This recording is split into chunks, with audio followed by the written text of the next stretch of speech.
This from the Bleacher Report. 3 takeaways from the Browns' Week 10 loss to the Dolphins. Number 3, it's time for Joe Woods to go. Number 2, the Browns must invest in defensive line in the offseason. And number 1, the Jadeveon Clowney experiment must end in 2023. Mary Kay, I think you know me well enough. I'm not a guy that calls for guys' jobs. Something has to get tweaked with that defense, though. It's just not. You look at it and you would expect, with the talent that's there, it to be much better. Yeah, like I said before, though, I mean, if you look at what's gone on and the lack of continuity and take Denzel out for 3 games, and Denzel was not playing well when in the first half of the season, and nobody really expected that, okay? Nobody expected that Denzel was going to struggle the way that he did, but he missed almost all of training camp with a hamstring injury, so he really was not himself.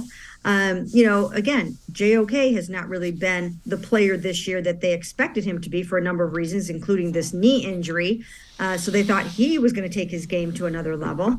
And they thought that about a lot of young guys, Grant Delpit.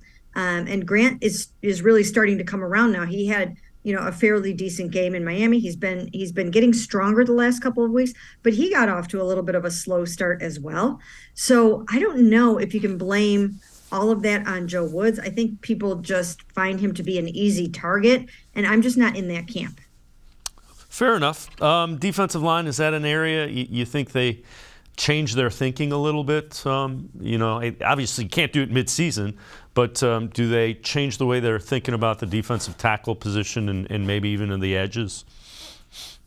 Well, we'll have to see. I mean, Jadeveon Clowney is just a year-by-year thing. It's, he marches to his own drummer. He decides late what he wants to do. He'll take a look at this team and decide if he thinks it's going to be a winner and that he wants to be here. And if Deshaun Watson looks like he's going to be successful, then I think that he would want to come back, and I think they would want him back.